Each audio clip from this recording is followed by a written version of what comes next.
All right, we are going to have fun-filled days, next 2 days for sure. Okay, and we are going to learn a lot. So at some times you will feel like this is getting heavy. That's perfectly fine. Relax. The good times are coming back. If you find something is a bit tough, we will reiterate some of the things. So if you did not get it first time, you are going to get it second time, you are going to get it third time.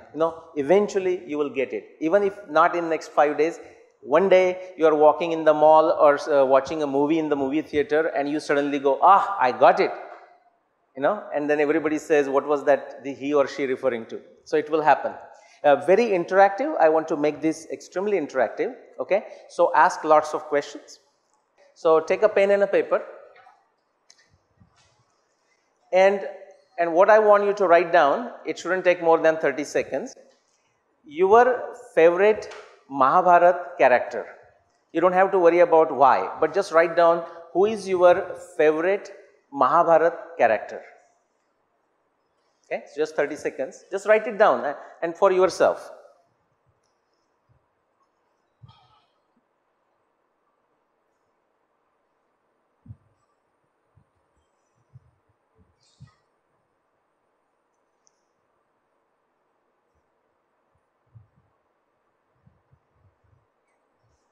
Okay, very good.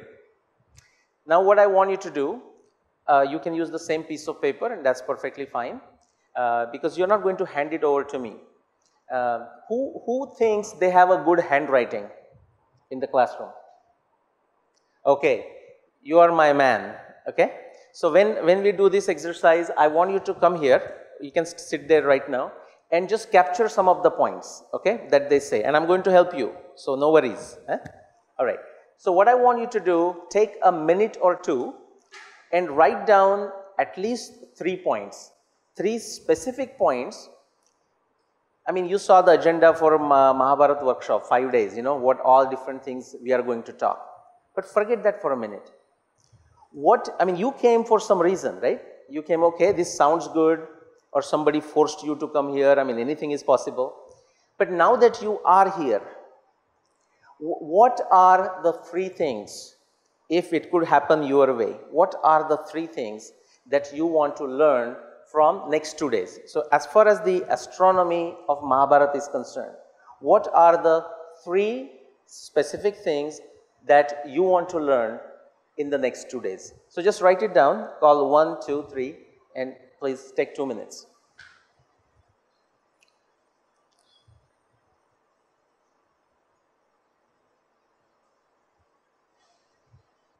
Teach us faith and perseverance and be brave in times of trouble. Okay, so you're talking what it teaches, right? Okay, all right. You have written, right? Okay, so please, if I confused you, my question is, what are the 3 things you want to learn from Mahabharata in the context of astronomy? Okay, so perseverance, he said what Mahabharata teaches you, you're right, sir. And when you try to study astronomy in Mahabharata, it does teach you perseverance. It does teach you patience, and we'll talk about that. Okay, give just one.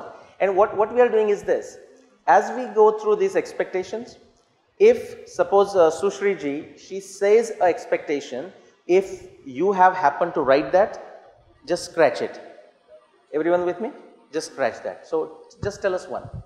So I have a research interest in statecraft and I'm not very known to astronomy.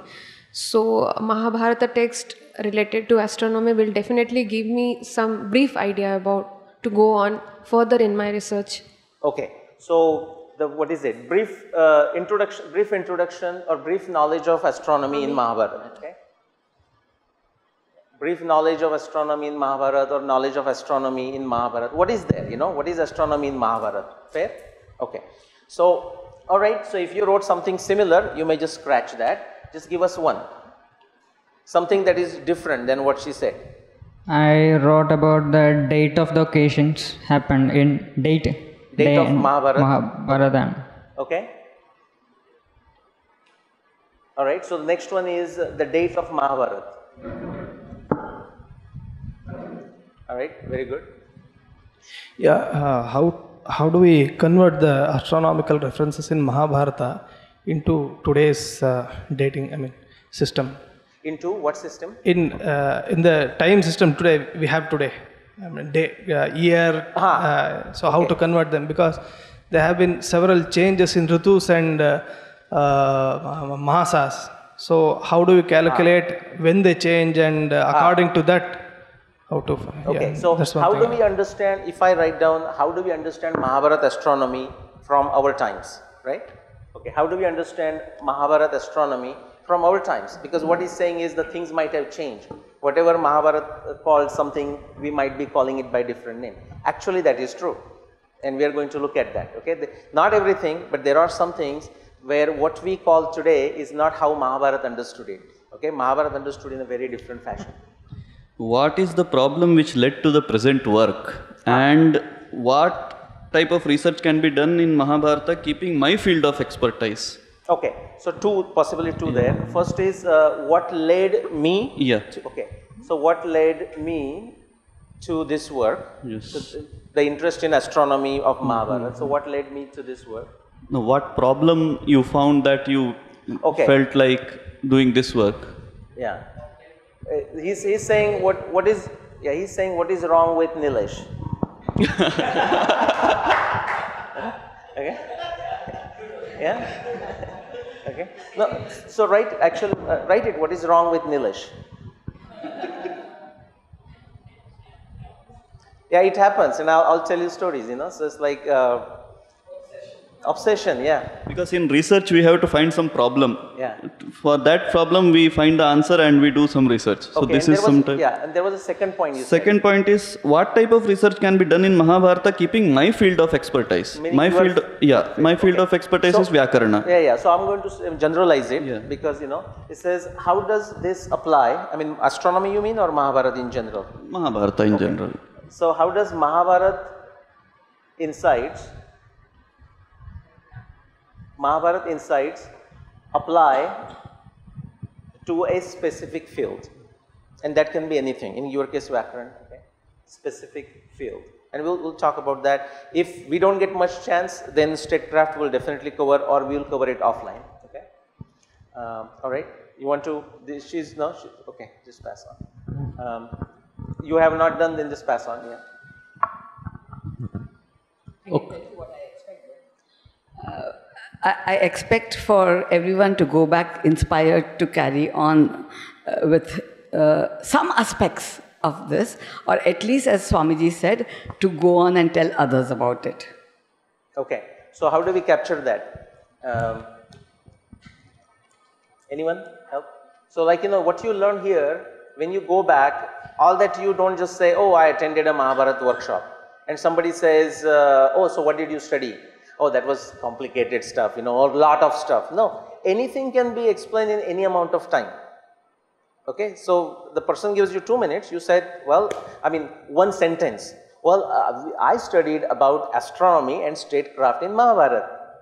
I mean, at least you should be able to state that. And somebody gives you 5 minutes, then you should be able to elaborate that. Okay, all right. So takeaways, say takeaways from the workshop.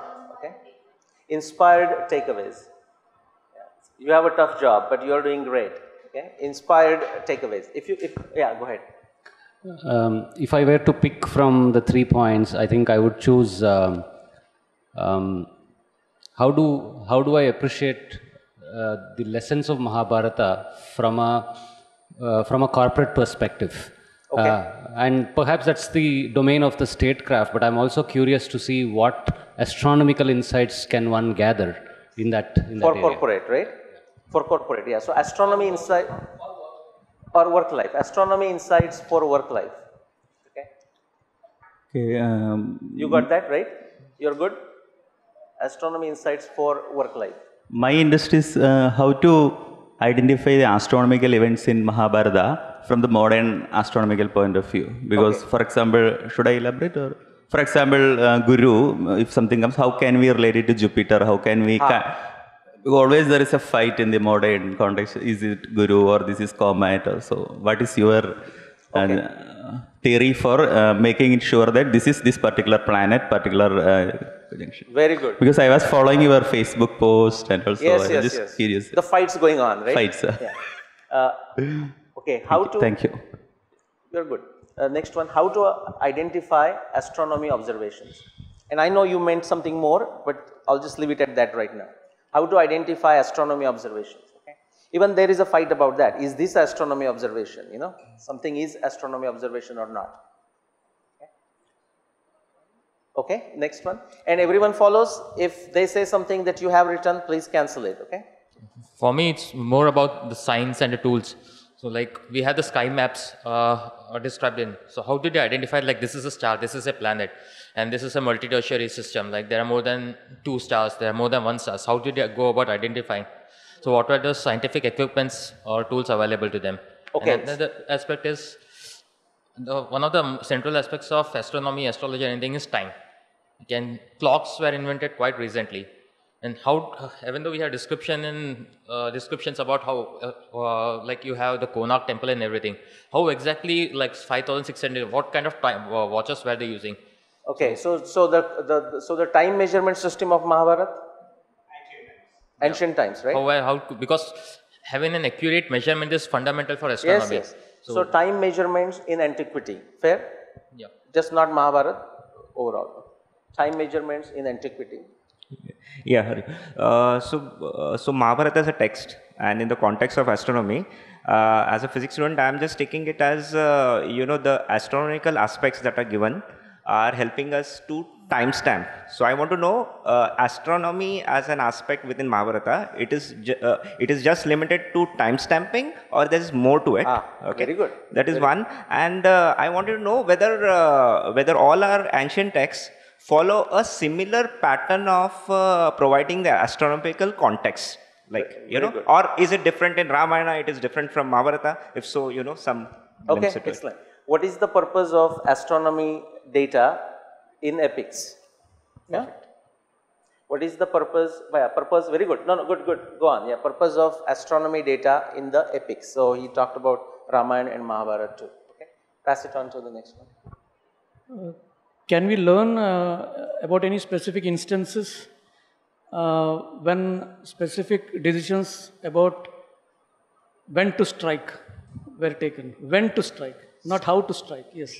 When typical decisions were taken in warfare, when to strike, when the morale is high. Okay. When the morale is high, when to strike, and based on those decisions, the warfare was decided. Okay. So his point is, can we think of information in the text which tells us what is the good time to attack, and so on. So I'll just put that in the pocket. I have an answer, and it's astronomy answer, not astrology. But do you have another point? The reason is it will be more covered in the statecraft rather than this, and I don't want to spend too much time on that. There is one small reference, and that will just take us, it's like a parking lot item, because it will go away from astronomy. Okay. Do you have another one? No. Okay, fine. In astronomy also, or otherwise astronomy? Related to astronomy. You turn it off, I think. Related to astronomy, yeah. So cover. So what? Points cover. It's covered, okay. No, points cover. Your points are covered, excellent. That is expectation, by the way, as we go through the list, eventually the list should be covered, okay. All right. Mine, I think, is more a social related one, in the sense that most of us as Indians, especially as Indians, we are hypocritical. When it comes to Christian mythology and all that, we accept birth of Christ, that star rose and people followed, the wise people followed and all that, and we have our whole calendar based on that. But when it comes to Krishna, we talk about the Rohini star and it was raining and all that, and we say it is just a myth, it is not true at all. So I want to know that after we actually go through the dates and all, how much will it be convincing to me, as well as my capacity to convince other people that whatever has happened in the past did happen, and it was not just a story that was fabricated by Vyasa, or like they say, it was not even one Vyasa, it was a whole lot of people who by the name of Vyasa did it. It was not authored by one person, things like that. Right. So a lot of confusion in my brain. Okay. So I just wanted to know if that will help. Very good. So is Mahabharata history, you know? And that is a very important question, and not just confusion for you. Many times we are convinced ourselves, but when somebody asks us or somebody puts us on the spot, not every one of us is in a position to answer properly, you know, or call them bluff. You know, we should be able to learn how to call others bluff, you know, when they are just fooling around. Okay, very important question. I want to know more about Mahabharata story and what is the reason of studying Mahabharata story and how it's helping to futures. How it helps to the future. So as far as, because I'm talking of astronomy, I'll say Mahabharata astronomy for future, okay. As far as the story goes, okay, I'll give you the sources and you know, you have to read it yourself. I cannot tell you the whole Mahabharata story. It's too long, yeah. I'm a student. How this Mahabharata helped to my life? How is the Mahabharata helps me? Helps you, okay. So we got that Mahabharata for life, okay. Anything related to astronomy? In students' life, how to apply for students' Mahabharata? Life. Okay, all right. So we had, I think, one point there, right? Mahabharata for life, work life, I think. Okay, all right. Sir, the different types of the different ways of astronomy they used. Different ways of astronomy they used. In different ways of astronomy used. Can you elaborate on that? So, no? No. Okay, so think over it. I mean, you know, we'll write down, but I don't necessarily understand the question. I'm glad you wrote it. You definitely have something in your mind. Different ways of astronomy. Do you mean how the astronomy data is used in a different ways, or different methods? For example, nakshatra system versus a zodiac system. Sir, not like that, sir. They have find the time and the date for the war, and for some particular instance they have find some time. So how they find that? Okay, how we use astronomy data to find time? Yeah, yes, sir. Okay, we can talk offline, okay, on that. But I do want to understand your point, okay? Don't want to lose it. I don't want you to think I must have said something wrong, you know? Okay, we'll come back to that. Like we know, human being is a reflex of the space and so astronomy, because the microcosm is connecting to the macrocosm, okay? I wanted to know how astronomy in Bharatanatyam, what is the link with the human in the system, because we are connecting to universe. So I wanted to know in this introduction of astronomy in Bharatanatyam, how we can use this knowledge in our way, in our system. Our system, yeah. Okay. So astronomy on effect of astronomy or the use of astronomy for individual, right? Okay, so so applications of astronomy, and I'll just say, you know, my wife there, Ashwini, you know, she does astrology, so that's a fast way of getting astronomy into astrology. But we will talk about some other aspects, very practical, medicinal and other aspects of it. Many of them are experimental, and one of the reason is, you know, just to back to her point, we treated most of this knowledge as a myth, or at least others taught us that it is a myth and we bought it. So what happened is, the kind of scientific research that should have happened did not happen for a long time. It is happening now, but it will take a while. I mean, you know, the work, some of the work I will be presenting, it's 20 years of work. Yeah, because in the old text, they have knowledge before to recreate the world inside our body, is why I say. Actually, Indian massage, Ayurvedic massage is the story of that, is we recreate all the universe inside our body, and not so much people know about that. Yeah. So I wanted to know, with your study about astronomy in Bharatanatyam, how we can also learn more about all the body and the connection. Yeah, yeah. So what we are going to do tomorrow afternoon is look at the applications of astronomy, of course Mahabharata astronomy, but in general Indian astronomy for the past, how it was used in the past, how it is used or it can be used in the present, and how it can be used in the future. Okay. Just out of curiosity, what is your mother tongue? French? Okay. Okay. Comment ça va? All right. Okay, next one. astronomy as a subject, how much depth it has in Mahabharata. I mean, this is what I'm looking for actually, the depth of subject in Mahabharata, especially in logical and scientific way. And is it in such a way that it can inspire the youngsters if we take it up to the youngsters to appreciate okay. India and its culture? Okay, okay. How do you summarize in 3 words? I mean, I got the gist of it. Depth of astronomy as a subject in Mahabharata, and its inspiring level for the youngsters. Okay, so so Mahabharata, we will use a short term, MBH, I use that, you know. So using MBH astronomy to inspire a new generation. Fair? Depth of MBH astronomy. Okay. Yeah, and that's going to be very useful, because, you know, this next generation, including our generation, you know, and frankly older generation. I mean, you think of it, the new generation, it's tough to convince. I don't think so. Actually, the new generation is, I mean, of course we should use it, the knowledge, but I'm saying they are more savvy. They will get the point quickly. But a generation before us, actually 3 generations before us, you know, the British did a phenomenal job of deracinating them, but, you know, when they really don't know, but making them feel that they know. It's very tough. I find them the tough nuts. Okay, just not a proper way that they will discuss things, just not understand the basic scientific way of analyzing things. The new generation, when I wrote my first book, somebody saw the book, and you know what they said? They said, I don't know, maybe folks over 55 might be interested in it. Do you know which age group is the maximum readership for that book? Any guesses? 18 to 35. 18 to 35 is the maximum one, but I'll go further and I'll tell you, now, you know, the folks, even the high school, the middle school students, not many, but middle school students in America, not of Indian origins, have read the book and have wrote me the critique of it. How difficult it would be for them to understand. I mean, they don't understand the Mahabharata characters and any of these. And so, to your point, irrespective of Mahabharata characters, you can understand Mahabharata astronomy. It helps if you know a little bit, but not required. So, we will definitely address that. My interest is research methodology.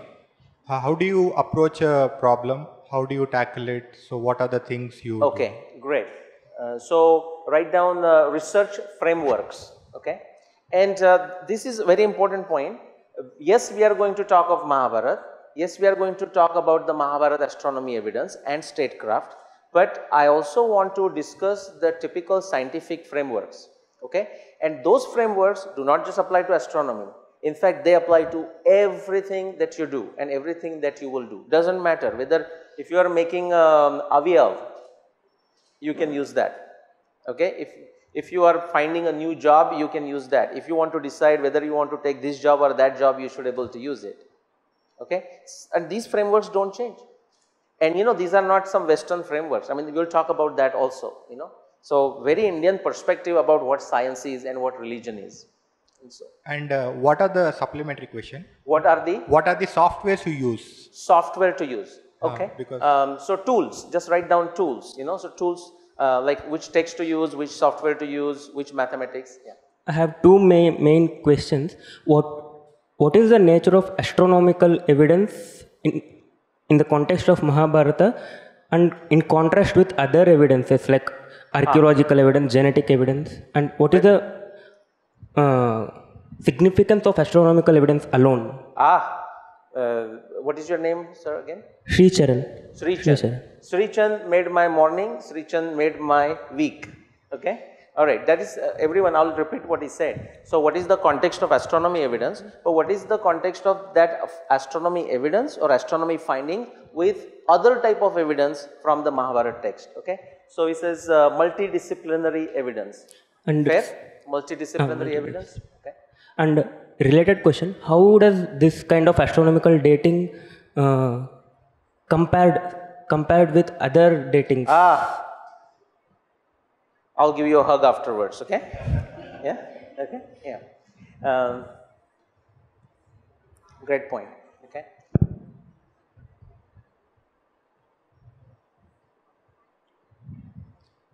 Okay, so I think that he's getting help, so he'll be good. Okay, so did he get the second point?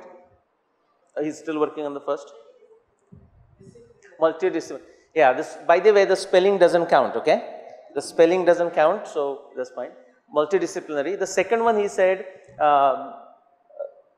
multiple claims for Mahabharata date. Fair? Yes, sir. Okay. And my second question is, as you have presented in this booklet, the reasoning is fairly straightforward for finding the Arundhati Vasishtha dating of Mahabharata. Why did it took us so long? Good. Very good. Okay.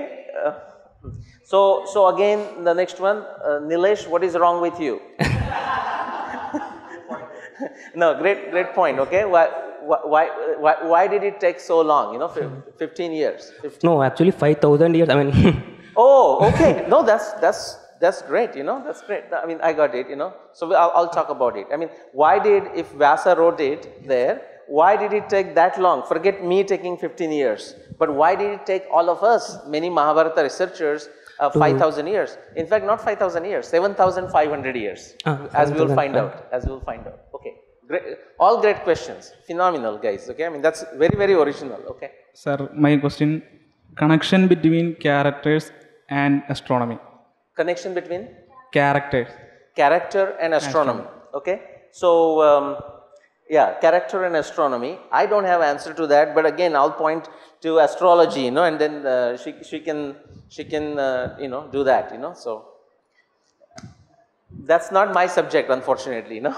Okay, so that gets into Phala Jyotish or astrology and all of that. And I mean, I'm just pointing it to her. That's not a marketing, by the way. You know, I worked in sales, you know. So okay, so but I'm saying if you pursue that in that way, you know, with astrologers and all, they may have a more input, you know. I'm totally ignorant of that field, okay. So mostly we heard about men using astrology or astronomy. Any astronomical aspects connecting the lady characters in Mahabharata? Interesting. Yeah, did you hear of any lady characters so far in Mahabharata as astronomy? No. No? Arundhati. Yeah, Arundhati, and as we'll talk, all the nakshatras, you know, there's 27 wives of the moon, all the nakshatras, you know. Anyone has a Revati, name Revati in the classroom? No? Okay. Ashwini, my wife's name Ashwini, that's a nakshatra, yeah. Ashwini, Bharani, Kritika, Rohini, you know, Mrugashirsha usually not a name of a girl, but Shashi, if they put the Shashi, you know. Ardra, Punarvasu, Aslesha, Maga, Falguni, you know, all that. Chitra, Hasta, Vishakha, Anuradha, you know. So these are all names. We will talk more also. Okay. Very good. Huh? Oh, are you talking of lady astronomers? Lady astronomers, right? No? Lady characters, like lady, yeah, go ahead. Lady characters in Mahabharata, how it's connect. Lady characters like Kunti. Yeah. How it connects with astronomy? Any connection? Okay, if they have a connection with astronomy. Okay. They don't have to be astronomers. That's fine, right? Okay. All right. You know, I will also tell you that I mean, most of my corporate career was in sales. Okay. So now she asked the question, you know, those lady characters and their connection with astronomy. So I don't have one, but I can make it up. In 2 days. Okay. So my doubt is on the concept of time in Mahabharata. I don't know how far it will come under astronomy, but the reason why I am asking is many times we see in Mahabharata and Ramayana that so and so ruled the earth for these many thousands of years and so on. So, but how do we see it today? Okay, so how would you frame that question? So Mahabharata, Ramayana, and connecting with what? Like genealogy of kings? No, like if they say Rama ruled Ayodhya for 12,000 years. 10,000 years, yeah. Then, what to do with that? Yeah, know? like how do we see, take it? Okay. How do we summarize that? Time concepts, or I want to say something, you know, something hard to explain in epics, you know. So complex stuff from epics, okay, complex stuff from epics. There is a reference to Dashrath being 60,000 year old, you know, something like that. Or Rama ruled for 10,000 years. Or Kumbhakarna and Ravan, they did tapashcharya for 10,000 years and so on and so forth. And how do we connect with rest of it? Okay. All covered. All covered. All of it is covered? No, that's fine. Okay. Now quickly, yeah, you have any kind of somewhat related to the multiple claims of Mahabharata. So it's generally related to any epic or something. So we have lots of books like say Vedic mathematics or something. So there are claims that Vedic mathematics, some say Vedic mathematics is really old, and there are some people who claim it's just about 100, 150 years old. So how do we go about, like if we come across, just because something is in Sanskrit, it need not be old. Okay. So how do we go about, it's more about a study of linguistics probably. How do we? Yeah. How do we evaluate that claim? Fair? What's a, yeah. Yeah, those claim of Vedic mathematics or big numbers. So write down science of large numbers. Okay. So now what we call Vedic mathematics is a very particular, very specific concept written by one Acharya, you know, Shankaracharya, and then we followed. But we'll talk of, yeah. So now what I want to do is just go ahead. I mean, if you have still a point left that is not been covered, raise your hand so we can come to you. I just want to reflect on what Vinay was trying to say when he's saying 30,000 years, 20,000 years. So to me, what it means is the concept of a year in Mahabharata the same as the concept of the year that we know of today? Is it the same 365 days that make a year? Great point. That's my... Excellent. So calendar of Mahabharata. Okay, great point. Calendar of Mahabharata. Anyone else has a point? Anyone else that you wrote down something and it's not been covered, it's not on the board here? No? That's it? You'll probably of course cover what are the typical flaws that researchers do in astronomical findings, especially in our ancient texts. Okay. So at the bottom there, write down what is wrong with others. Yeah? Okay, Nilesh, one final question. To basically, when you try to date something, did you try to look up the references like the material evidence, like the kind of materials, equipments used? So we have different ages like Bronze Age, Iron Age, Copper Age. So did you use any such kinds of evidence to come up with chronology in Mahabharata? Okay. So the next one, you're going to write little bit, okay. So say Yuga, comma, and what do we call these? Stone, bronze, right? So metal, say metal. Metal ages, anything else you added? I mean, stone, bronze, copper, iron, yeah, what anything else, no? That's fine. Write down dogma, D-O-G, no, same line, D-O-G-M-A, okay? So there are these different frameworks, you know, there was a stone age and then came the bronze age and then came the copper age and then came the iron age and so on, okay? Or then the yuga, you know, we have this Satya Yuga, all that. Now these concepts exist, at least the yuga is a very much an Indian concept, very original concept, and a lot has happened with the yuga. But the fact that so much has happened has caused the confusion. So we'll talk about that. Okay, so my next question was which Mahabharata you have used? Which Mahabharata is a brilliant question. Okay, so so write MBH, MSS. Okay, which manuscript to use and so on. Okay, anyone else? Yeah, if you can just pass on the mic so that you know it gets captured. I would be able to hear that as well. I have one more question. Hope it even accepting the dates that you have given or even other people have given, it is around 5000 or 10,000 BCE or even 7000 BCE, some other people. But a human historical narrative of that much age is not present today. Like how were human beings living at that time is not there. The narrative of historical narrative of that period is not present today as of today. Yeah. So like we do not have a historical framework under which we can present those ideas. Okay, very good. So write down, or you can come here, you know, just don't come to the screen here, you know, just stay. Yeah. What is wrong with Western history? And you didn't ask that, yes. but the point is because we are taught the certain framework of Western history, so therefore, we take that as a truth, and then now we cannot relate to what we hear, okay? And we'll talk about that, for as early as, as late as time of Kepler and Newton, okay, there was this assumption that the whole universe started in 4004 BCE. Now, for their time, they were doing the best, so we don't laugh at them. That is not the point. We don't laugh at them. But when the knowledge changed, when lot of evidence came, some folks still did not change. And you know how long that was lasting? Until 1950s. I can show you the textbooks, not textbooks, the books written in 1950s who are still sticking, and these are not religious books. These are books written in science, still sticking to 4004 until 1950. Can you believe that?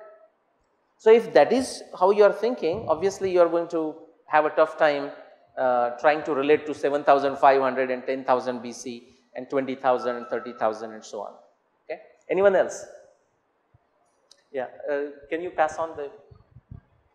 Yeah, my question is again regarding time, about linear time and cyclical time, because Indians, we believe in the cyclical time.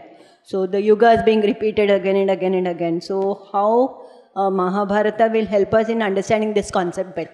Wonderful question. So write down cyclical and paracyclical. Cyclical, C-L-I-C-A-L. Go on. Whatever you write, I will read it. Don't worry about the spelling. And para, P-A-R-A, cyclical. Okay. All right. So, and of course that includes linear. We'll talk about that. Again, the linear is also a model. Linear is one of the Western model. So, what does that linear means? That goes back to the stone, bronze, copper, iron. So, at one point we were only dealing with stone tools. Then we made some improvements, and then we started with the bronze or copper, whatever it is, and then iron, and we are making improvement. Well, just a quick answer to that. Think of it. These all ages, the so-called ages, bronze, stone, copper, iron, to me, they are coexisting. Like how many of you, yes, there is a mixer, but how many of you still have this stone thing, So that's a stone age. Whenever you are making a pudi, chutney, whatever you call it, that's a stone age. It's still there. It's still there. And when you think of technology, just to give you a simple example, somebody asked me a while ago, if Ravana was so sophisticated, had the Pushpak Viman and all those things, how come when they caught Hanuman into the, Ashokvan, right? The description comes, they tied him with the vines, with the ropes of the trees. With the jute, yeah, like that. So it is so sophisticated, and why is it not? Fortunately, the question was asked in the United States. So I said we are very sophisticated, supposedly we consider the best in the world, okay? But look at the electrical poles that are used in USA. What are they? Do you know? Most of the places. It's a tree. It's a wood tree, okay? Whereas in India, most places, it's a concrete or a metal one. So does that make us more sophisticated than them? No. Whatever is available will be used. There is that common sense. Okay. So sometimes we can just take something out of the context and try to connect with it. Anyone else? Anything else? No? Good? All right. Thank you so much. Give him a big hand, guys. Okay.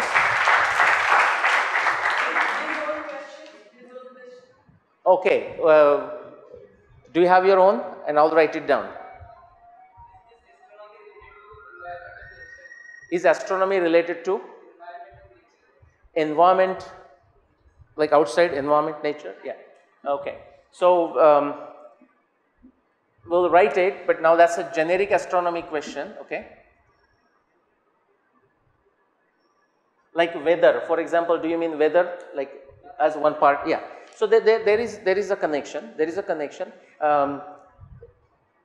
Depending on how we progress, we will go into it. That's not on my agenda because I want to stick to Mahabharata. But depending on how much interested you are, guys, this is going to be a highlight. So there is so much more not in the Mahabharata, but it is there in Surya Siddhanta. I will slightly touch upon it, and we'll look at it. Anything else? No? Look good? Okay. So please, during the break, do not erase any of this. Okay, as I will ask someone to take a picture. You have a good camera, that Shield. You can take a picture of this afterwards during the break. Okay, so we will have this list we will go back to this list at the end of the day tomorrow, okay, and see how much we covered.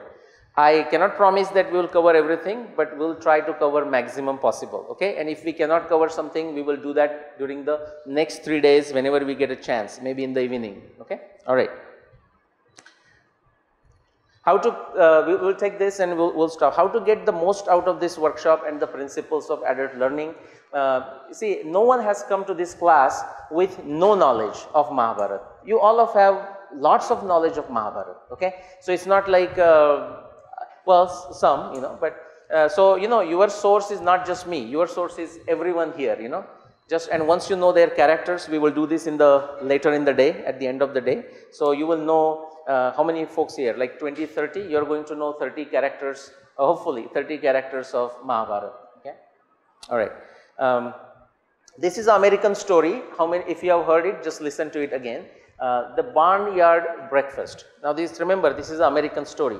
What happened once a chicken or a hen decided to hold a breakfast and was going to invite the pig, okay. So pig asked, everyone follows, okay. So the pig asked, that's fine, but what's the menu? What's for the breakfast? And the hen or the chicken said, it's going to be bacon and eggs. Everyone familiar with these both items? Yeah? Bacon and eggs. So pigs became very serious. And he said, you know what, Miss Hen, okay, I understand there is some involvement for you as far as the breakfast is concerned, but as far as I am concerned, it's a total commitment. Yeah? Okay.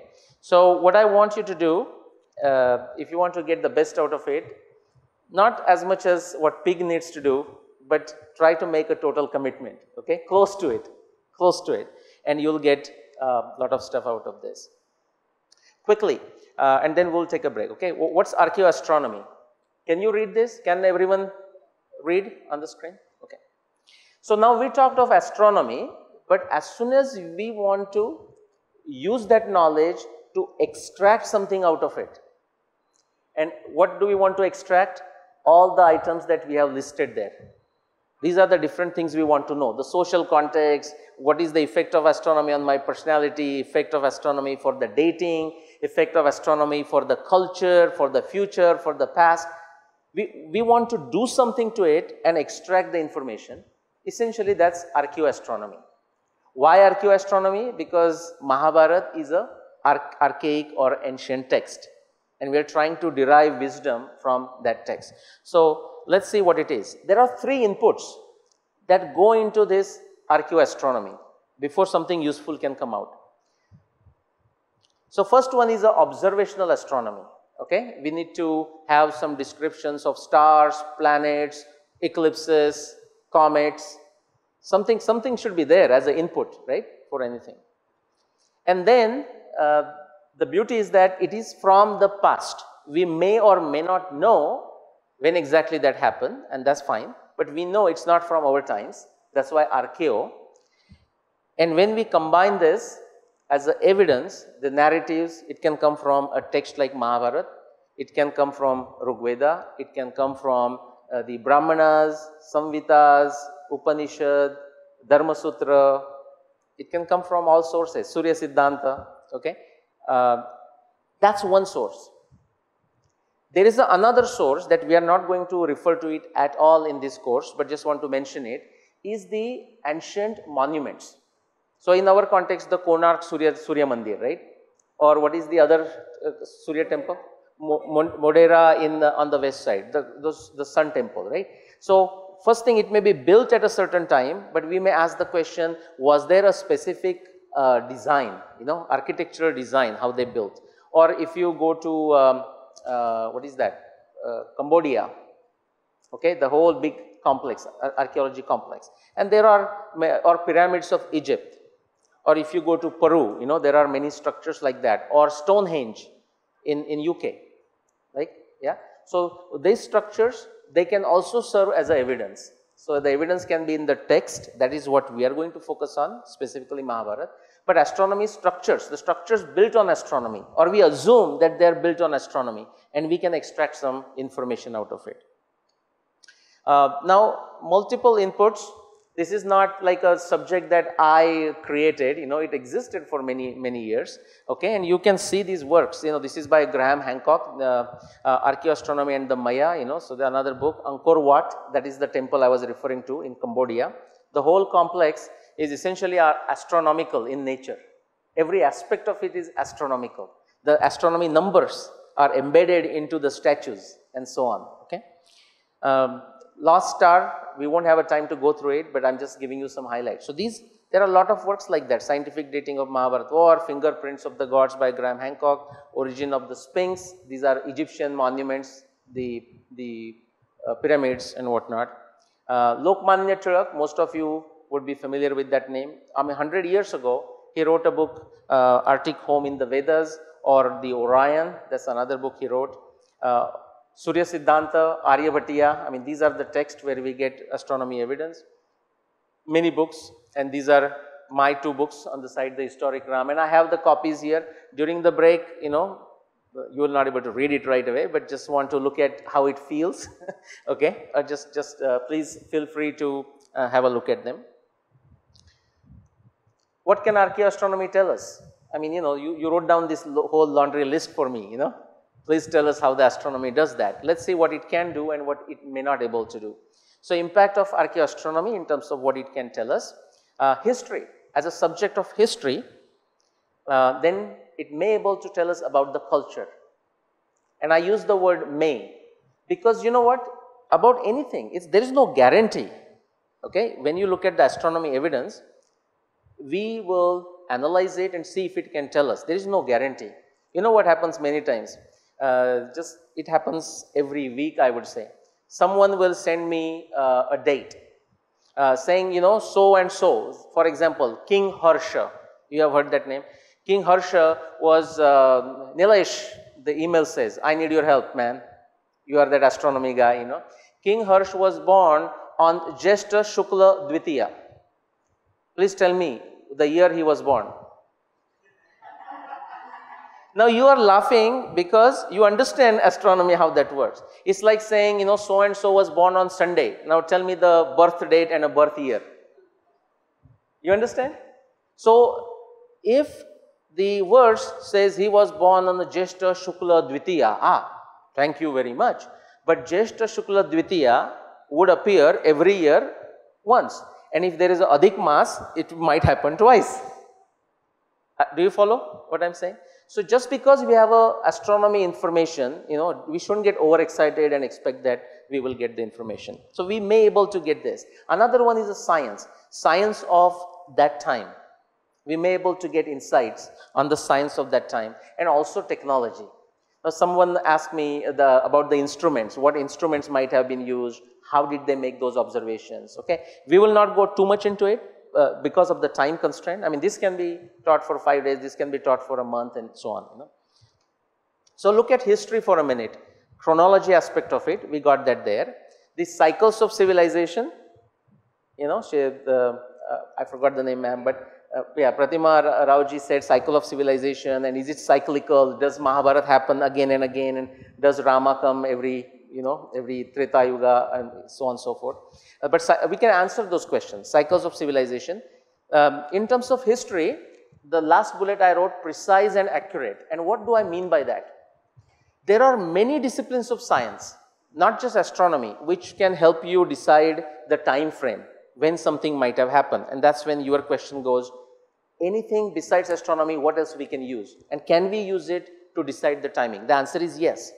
But as far as the precise and accurate dating of anything in the past, assuming the evidence is available, there is nothing, absolutely nothing, and not because I work in astronomy, absolutely nothing that comes anywhere close to astronomy.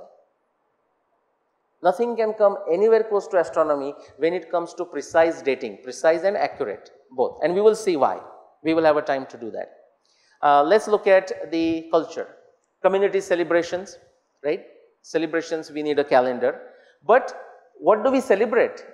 We celebrate some of our ancient events, is it not? Like Rama's victory over Ravan, yeah, Bhishma Nirvan, we call it Bhishma Ekadashi, Bhishma Ashtami, Ratha Saptami, yeah, Makar Sankranta.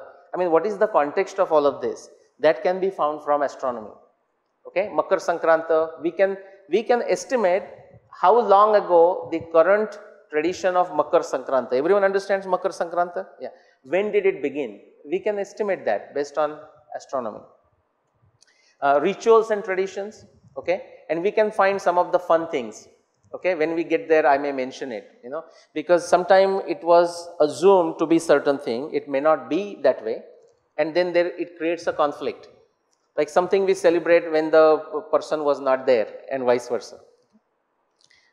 Astrology based counseling, like some of you ask, like the astronomy and character, astronomy and is this person the right person to marry, and so on, so forth, right? So we will not go too much into it, but just little bit. I'll actually share some work of a person that I work closely with or associated with, Jeff Armstrong.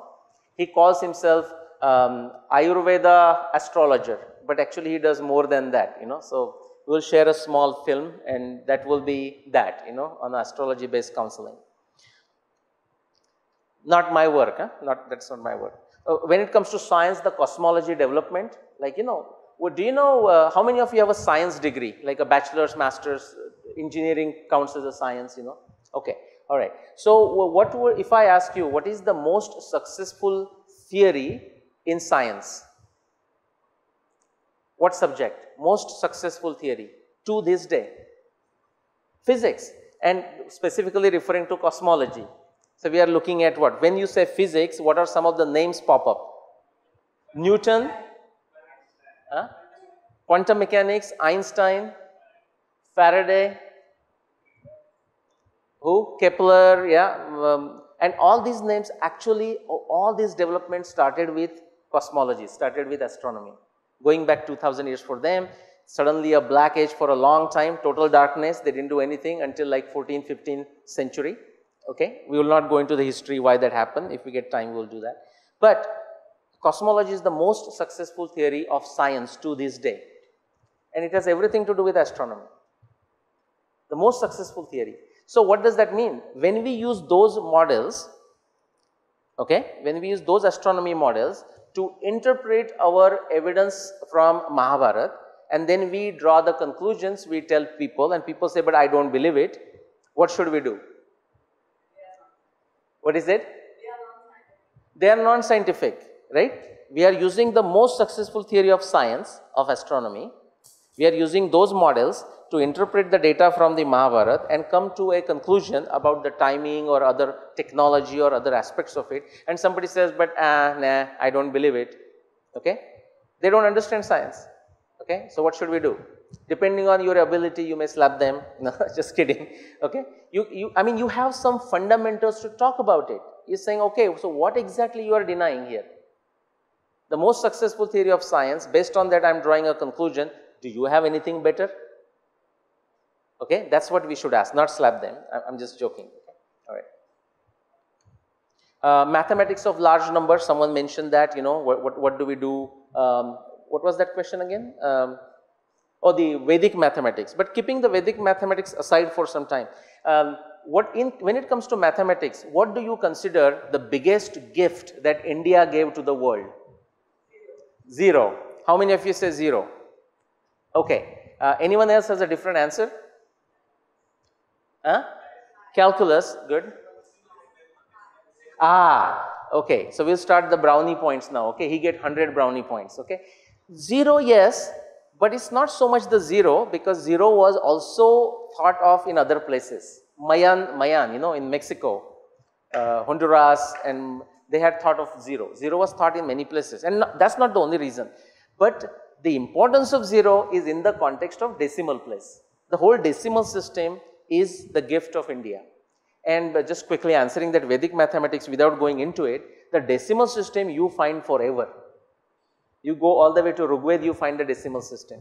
You find that in Ramayana, you find that in the Mahabharata. That's when the 10,000 years comes, 60,000 years. Shata, Sahasra, right? These are all the decimal system.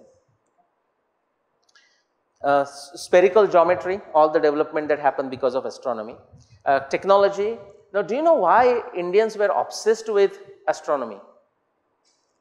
This is also another huge difference between the Indian culture and many other cultures. In many other cultures, sometimes it could be a superstition, dogma, although we are charged with a superstition and a dogma. India, honestly, now we may have some elements, because of misunderstanding, nothing superstition. No, India was very much focused on prosperity. If you take the Vaisheshika Sutra, one of the, and we will talk a little bit, Vaisheshika Sutra, the first it says, what is dharma? It starts, what is dharma? Okay? And anyone knows what it says? What is the answer? Yato abhyudaya nishreyasa siddhi sadharma.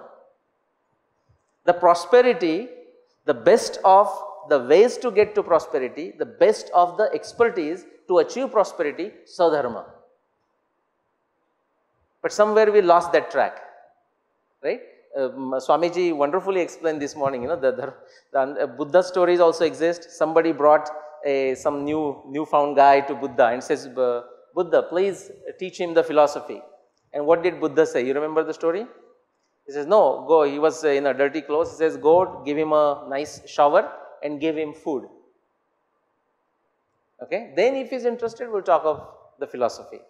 So prosperity first. That's the principle. So astronomy, the basis of Indian astronomy is purely driven by that dharma, artha, kama, that, main thing. Moksha happens automatically, right? If you are going by the boat, yeah, and a big storm hits you, what's going to happen? Moksha is a possibility? Just kidding. Okay? Alright, I'm just kidding. But my point is, focus on dharma, artha, kama. What does Vyasa say? Of course, Vyasa uses the definition of moksha, but when he's explaining his frustration, he has written this whole thing, but still people are not taking to this wisdom of Mahabharata. Don't think it is happening in our times. It was happening in those times too, right? Everyone knows that? Everyone knows the verse? What is it, please? Urdhva bahur viromesha nachakaschit shrunoti mam dharmad arthascha kamascha sadharma kimna sevyate. I'm just raising hands saying, please follow this. There is dharma there, there is a artha there is kama there, but people don't listen to me. Now that is a frustration of Vyasa in spite of this. Okay? So very much a focus on artha, kama, dharma. Dharma is the foundation, navigation, agriculture. And instruments. The instruments naturally came because we wanted an accurate astronomy. It came from that. Okay, what kind of archaeoastronomers are you? We'll do this and we'll take a break. We are going to go up to 1 o'clock. So we will do something lighter, until 1 o'clock. So your evolution as an archaeoastronomer. So you are here, and Swamiji also said it, many other speakers also said it, that you want to go out of this room and not just say, oh, I learned something, I felt better. But you should, whatever in a limited way, you should have a very clear understanding of what you learn here and should able to communicate to the next person you meet. Another time there is a group of people in your college or wherever you are, workplace, and they say something and says, oh, no, this Mahabharata is a mythology. Okay? Now, you don't have to get into the fight, but do you just coolly listen to it and not say anything? Or you say, hold on, one question I'll give you. You don't have to even fight, don't have to know much, but it's good to helps to know much. Some. You can simply ask, what makes you say that this is a myth? When they say mythology. One simple thing you can start with yourself. Do not call Ramayana or Mahabharata as a myth or mythology, because they are not. Okay? Still you, at the end of it, you feel like, they are a mythology. Come and talk to me. I'm going to ask you some questions and you have to answer those. Okay? What makes you, but the question to ask is, what makes you think that something is mythology, like Ramayana or Mahabharata? 99% of the people will not able to answer that, honestly. But so just take something from it. So your evolution as an archaeoastronomer, some of you came with some understanding of astronomy, some of you came with no understanding of astronomy, some of you, you didn't have much, don't know much about the Mahabharata also, you said, that's fine, Wherever you start, you can always make a progress, okay? And so where do you start? Now, many layers, 2 categories. I call this, I use it in another course that I teach, on archaeoastronomy itself. Elevation of archaeoastronomer. So all of you, Vayam, all of us are now archaeoastronomers. Do you feel good? Yeah? Okay, well, what do you do? Well, I am an archaeoastronomer. Try doing that, the people say, oh wow, I don't know what that is. Yeah? So you can start with this. For example, there are two categories, as I said. One is a commodity, another is a premium. Many people, you may use the word dabbler. How many of you, before coming to this seminar or this workshop, have done something with our Indian astronomy, meaning read about a Mahabharata reference or Ramayana reference or some reference, astronomy reference, and then read about it, not necessarily yourself, and said, okay, based on that, the person said, therefore something happened. How many of you? Just raise your hand. 1, 2, 3, anyone here? Okay, so 4, some of you have done that, okay? Now, how many of you have yourself tried to say, let me see if that makes sense, meaning you read something in the book, and you try to see if this is true or if the person is bluffing. Some of you, very good, okay. So now what happens, so I may, just for this exercise, I'll call you a dabbler, meaning, it's not like your full-time interest, but you read it. Not only that, you try to do something with it, like to see if it is true. And how much time you spent doing that. I'm saying none, that may not be true. How much time? Little time? Not much, right? Okay, and don't be disheartened by the benefit as a minus 2x. Don't be disheartened, okay? Because the worst lot is still yet to come. Okay?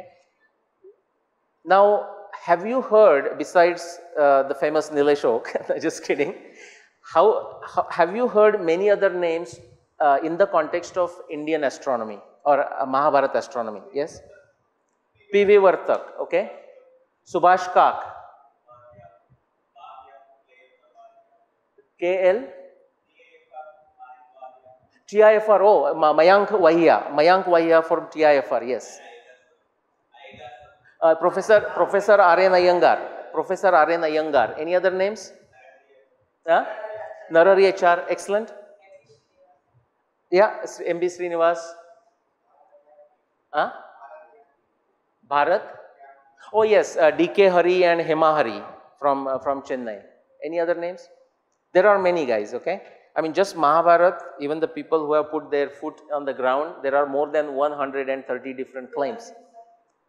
Lokmanya Tilak, S.B. Dikshit, I mean, you can just go on and on. Vedavir Arya, have you heard that name? He's a contemporary, he works Vedavir Arya, and so many others, right? So now what happens is, again, I'm not putting them in the one bracket, but my point is, many of them, I'm going to give you a number. Anyone statistics major? Anyone with a statistics major, that is their expertise?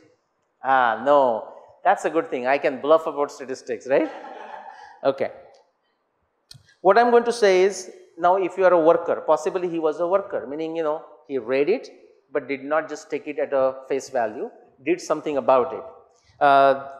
Would you be able to share a specific example, what you read and what you tried to think?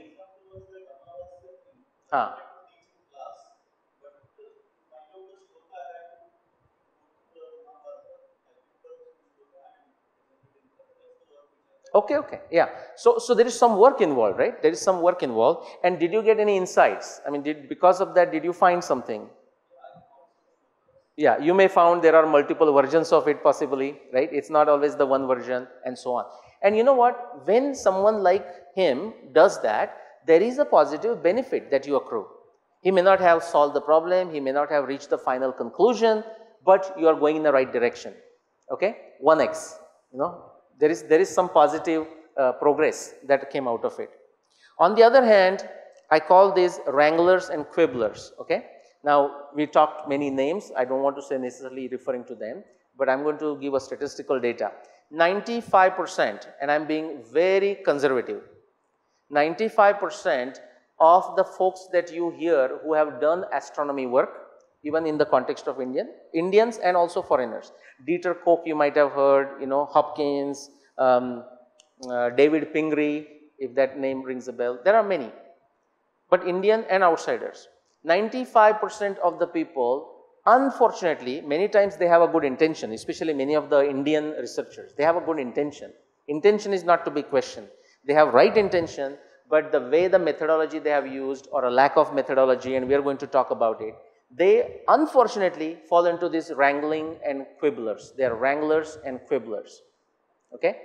And you know, you're saying, okay, what is this guy saying? No, I'm being recorded, you know, so I'm very comfortable with that. What I'm telling you is what I will tell them to their face also. Okay? So wranglers and quibblers, and I have nothing to sell, by the way. So the books are there, but if anyone wants the book, you have to just send me an email and I'll send you the PDF copy. Okay? So it's not a commercial venture. It's not a commercial venture. So now the effect of that, I've just given a name, but I call it negative 6x. Why is that? This is from my personal experience. Because anytime I try presenting the work, and it's great that the discussion is required, but people will say, what do you think of so and so's work? Okay? And it is so much of the confusion that is being created by their work that I have to, what you call, undo before even I can start. Okay? Now I have found a methodology to go around it, and I'll share that with you. But you know that although the intention is right, it really results in taking us backward in terms of our journey to growth of knowledge, understanding our culture, understanding our civilization. Okay? Now, somewhere, would you say you are somewhere here? Hopefully not the wrangler and quibbler, but that's fine too. I mean, that's not bad. At least the intention is right. I mean, they're trying to do things. Maybe they need some help. But would you say you are somewhere here? Close? Yeah, some of you at least curious. Let's see what's in astronomy. Now, what I want to do, at least my hope, is this. At least, now only 2 days we have, but at least I want to get you to this stage. Not an expert as a producer. You are not going to go out of this at the end of the 5 days and immediately pull Mahabharata. I hope actually you do, but immediately pull Mahabharata, look at the verse and start testing something, solving problems. If you do, I would be the most happy. I'm going to show you that category as well. But at a minimum, at least my hope, my expectation, my desire is to get you to this stage. That as an expert consumer, what does that mean? Everyone understands cricket, right here. How many of you understand baseball? Raise your hand. No. So baseball, you know where baseball came from? Baseball came from cricket. Okay, the Americans didn't like how long it went, 5 days.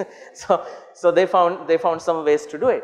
But if you watch baseball and if you don't know the rules, you say, what is happening? Okay, I mean the first time I went to Canada and I was playing in a slow pitch, you know, as a master student. And I went there, you know, and there they let go, you know, you have 3 chances. So you can let go the ball. In cricket, you don't do that, right? Very rarely, you know, sort of like this. So the first ball came and it's just a stick, you know, the baseball stick. But my cricket background came handy, and the very first ball, first ball I tried some wrong swing, nothing happened. But then when I hit, it was a home run. It went out, you know. I mean, just roam around and I'm so excited. I says, okay, this is good. I can do it. And then my professor was also playing with me. He says, your turn is over. So now, right? So I have hit a sixer, so to say, in a cricket lingo, and he says, your turn is over. So my point is, if you are watching a different game that you don't understand anything about, you are not having fun. Same thing happens to them. You know, I spend many times, at least used to, explaining them how the cricket is played. And they just are, oh, so you keep on hitting? Right? So it happens like that. My point is, if you become an expert, again, you are not a player. You are not a good bowler, batsman, anything.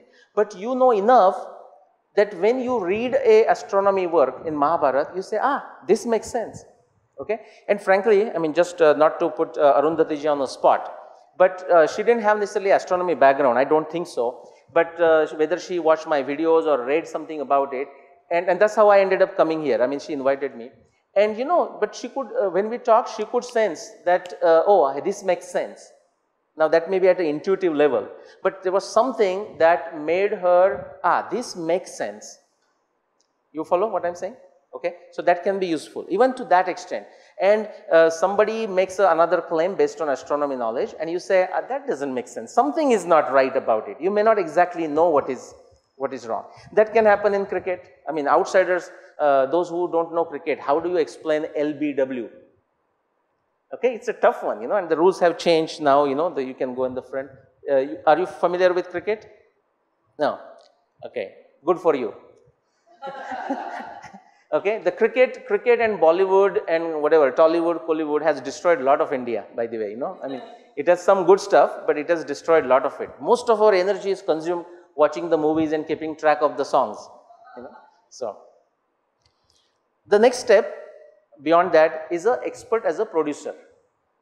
Okay, so you can, and I assure you, every one of you, if you have a desire to, you are capable of doing this. So do not ever feel that, you know, this is not my forte. In 2009, I mean, I'm studying this for 15 years. So I will figure it out finally by 2009. Before that, I did not bother studying detailed astronomy. I said, if I cannot figure this Arundhati Vasishtha problem, why should I waste my time studying rest of it? So my knowledge is 2009 and afterwards. But I'll tell you something, and it's all self-taught. Okay? But, I mean, it's tough for me to say it because you say this guy is boasting about himself. But honestly, I will say, I don't think right now when it comes to Mahabharata astronomy or Ramayana astronomy, anyone knows more than me about that astronomy. And it's not, I'm not saying in a boastful way, it just happened because of that passion, you know, and just going after it. So you can, every one of us is capable, that's my point. Every one of us is capable of doing it if you have a desire. So this is another step possibly to consider.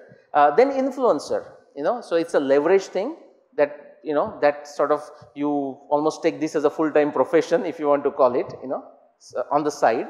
And then something else happens. Now this you don't do it, it happens to you if you continue to do the thing, okay. That's suspended, you know, you don't do anything for it. And that can be a very high effect. What is the example of a movement maker? You don't do it, oh, I want to be a movement maker. Nah. Like what Gandhi did.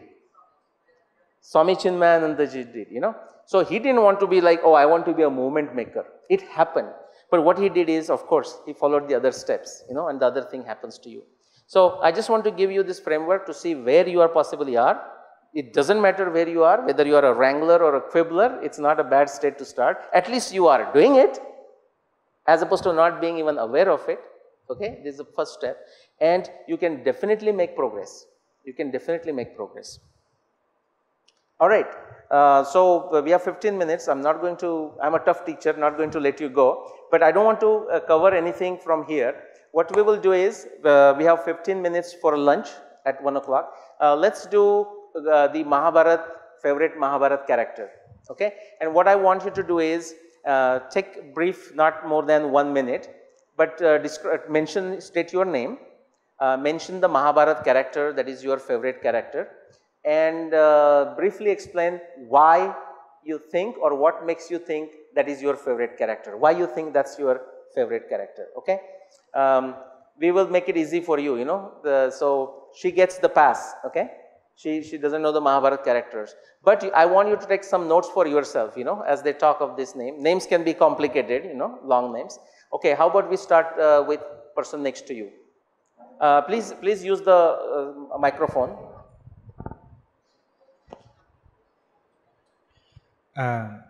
Krishna is one of the best character which I like. One reason why I from childhood onwards, I used to hate Vishnu, Mahavishnu, because, you know, a lot of stories projected was almost like he cheated. I mean, most of the time he cheats. Some stories were like that. So I was so hateful to, you know, Mahavishnu, Vishnu character. But as I grew up from different experiences and studies and all, Krishna became very, very close to me because of the role he played in Mahabharata is so difficult.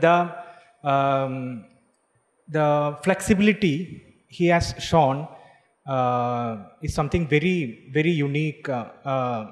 No personality has anywhere, whether it is in any stories or even in the present, doesn't have that flexibility of taking up roles, different roles. So that made me very close to Krishna. With a background, I was hating, you know, the same Mahavishnu. So yeah, that made me lot close to the Krishna. Very good. And your name? Sujit. Yeah, okay. Sujit, I'm from nearby district only, Thrissur. Yeah. Okay. So do mention your name, and also another, thank you. So another suggestion is that, although I'm standing here, please talk to the rest of the group. I mean, including myself, not just to me. It's sharing with each other. My name is Abhinav. My favorite character in the Mahabharata is Arjuna. This is in the context of the Kurukshetra. So what happens, as you all know, Arjuna asked a lot of questions before the war and during the war. So this is how do I relate to Arjuna is that because I have many questions. So what I do is I write down, I search for it, I look for videos, I talk to people. So in that context, I relate to Arjuna. So I am yet to find my Krishna. Thank you. Very good. My name is Sri Charan. The most important character that inspires me in Mahabharata is Karna.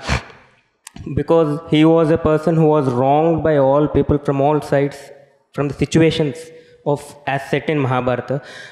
Even then, he did not leave the belief system that he was believed in, that certain kind of belief system that he was brought up. So he did not leave that belief system or set of rules that he believed in. So that was the reason why I like Karna. Very good, thank you. And it will definitely happen that whatever character is being said by someone is also your character. That's perfectly fine. That's to be expected. But say it and say what is your reason, similar to this. But don't just say similar to that person, Try to find something else, Go ahead. Yeah. Karna, same. Because of his Danashila. Until the last breath, he gave his life, even his life as Dana. Who is again? Karna. Karna, okay, very good. Okay. Dana Shurata, his generosity. Yeah. Same? And same reason? Generosity, okay, alright. My favorite character is Arjuna, the inquisitiveness of the Arjuna in the battlefield of Kurukshetra. Okay, in the battlefield of Kurukshetra, okay. My favorite character is Krishna, because he never gets carried away by what is happening around him, and if Pandavas are dependent on him, and there are Kauravas are evil, but he is like they say Dhira Shanta, he never loses his focus. Very good. And do mention your name also, so the idea behind them everyone mentioning their name, guys, that this is a group, and my hope is that you also form very good connections over the next 5 days. And they become permanent connections that, and you can learn from each other, and the learning can continue outside the classroom or workshop room. My name is Vinay. Vinay. I'm Vrushank. Not a favorite character in particular, but the one I found the most intriguing would be Sahadev, for his silence over his knowledge that he possessed. Silence over? The knowledge that he possessed. Okay, the knowledge that he possessed. Okay, very good. Shivanandan, my name is Shivanandan. My favorite character is Abhimanyu because on a critical situation he chose to act. He may have, like the new generation people or like my generation, we will find out excuses to avoid such very critical situations, but he managed to do the thing. Thank you. Very good. My favorite character is Karna. Excellent thirst for he had he always sought excellence. He wanted to prove himself, and he proved himself the greatest warrior in the Mahabharata. And it's probably a good lesson from him also. It's like he knew he was always going to fail, but that never thwarted him from pursuing excellence. And also, to an extent, we also learned from him, like there was lots of negativity about him. So irrespective of all the talents, all the skills that you have, it also tells if you have so much negativity in you, so what can it lead to? So how it can come in your way. So that's a lesson that we have from him. Very good. You mentioned your name, right? I'm Rohit. Rohit. Yeah, hi. I'm Krishna Rao. So again, Arjuna becomes one of her. Recently, when I was hearing Mahabharata by one of Telugu Pandits called Koteshwar Rao, he had done the rendering to Udyog Parva. That's where the interest in Mahabharata really started. There are two instances, which I really. One is Arjuna's inquisitiveness to keep learning.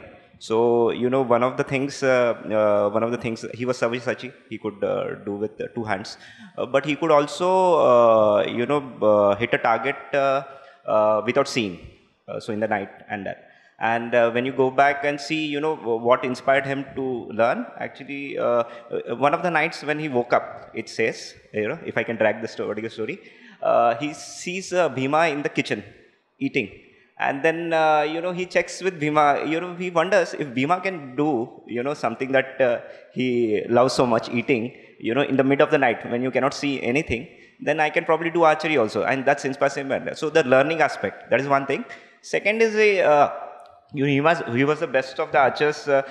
We know that, after Swayamvara, he had battled almost every archer, known best archer, including Karna.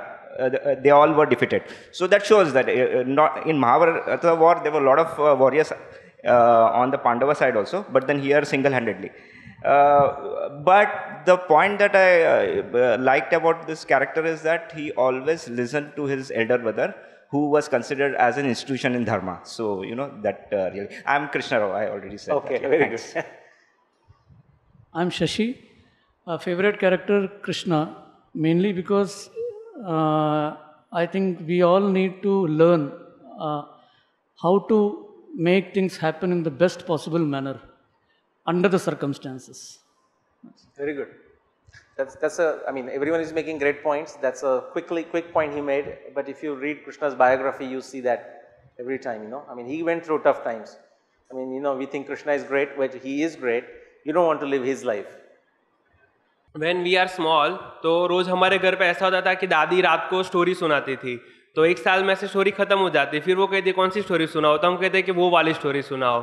तो जब भगवान कृष्ण आते हैं संधि करने के लिए, मैत्री करने के लिए, तो भगवान उनके घर पे खाने के लिए नहीं जाते. दुर्योधन के यहाँ बहुत सारा खाना बना होता है, बट स्टिल वो विदुर के घर पे जाते हैं और उनकी पत्नी के पास कुछ भी नहीं होता, फिर भी वो कुछ खिलाती है, केले की छाल या something like same case as Shabari.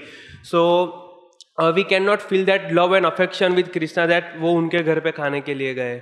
So I don't know her name, frankly, but she is my favorite character. Okay, very good.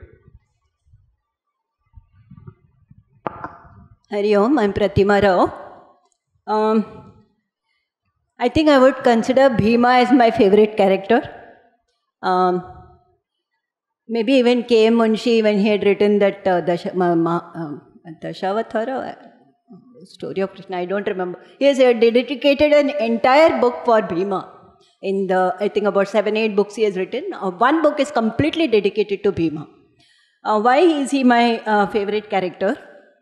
From childhood, I think the Kauravas hated him most, treated him so badly, tried to kill him so many times. Yeah.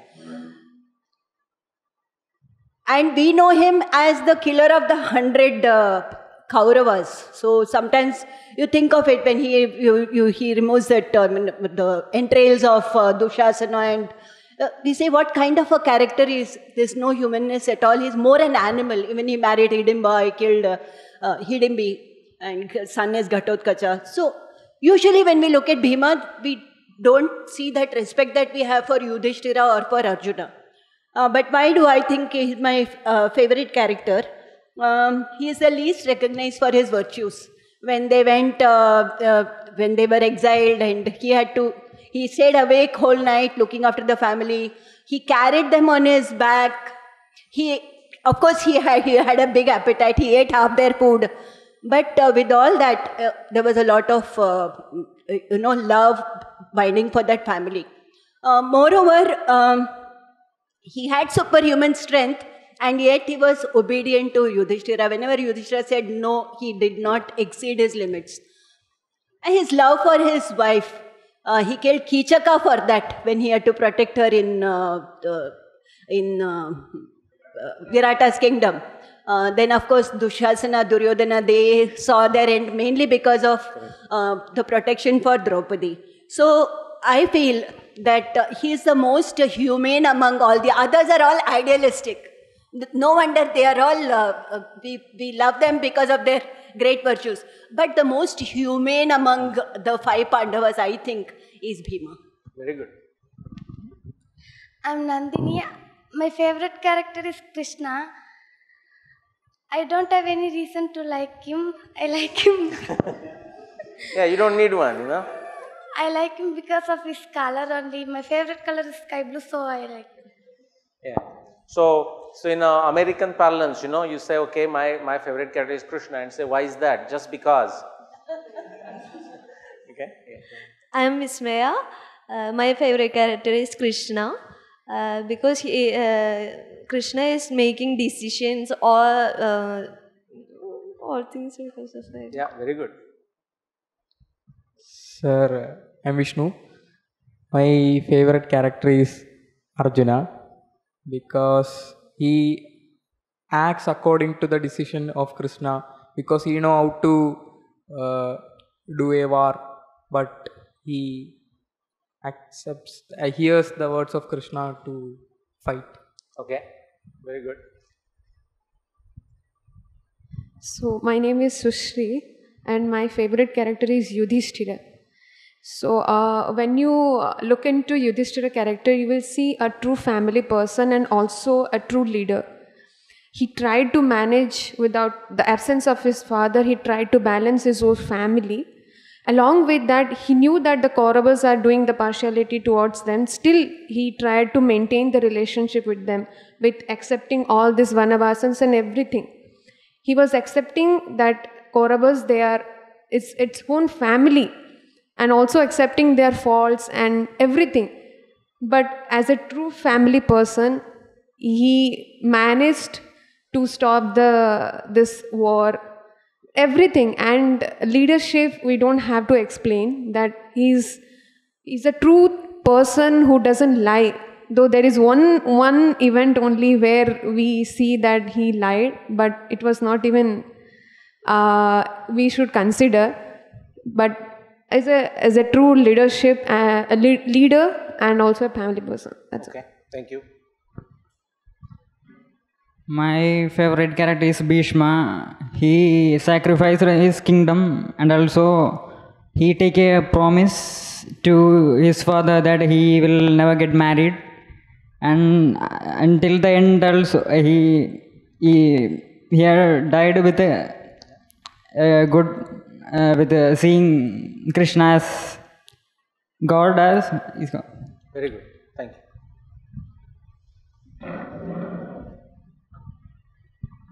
Yeah, my favorite character is Krishna because of the sense of duty he had. He advised Arjuna to shoot arrows at Bhishma, hiding behind Shikhandi or anything like that. Okay, so when he was lying on Sharashaya, Krishna realized that he is a great repository of knowledge, so he should not go away. So he had again advised the Pandavas to go to him and get some Rajdharma Upadesha. So this nature of Krishna is very, very mysterious. I can't understand it, but it's very attractive, and that's what I. Very good. My favorite character is also Krishna, because he made our life very easy by saying Yathechasi Tatha Kuru. Good one. My favorite character is Bhima, exactly for the same reasons ma'am said. Yeah.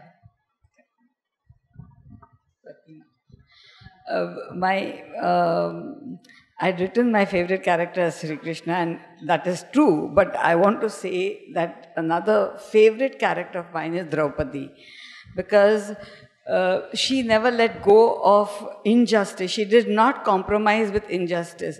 It is very easy to say forgive and forget, and then let injustice rise in the name of forgive and forget and become actionless.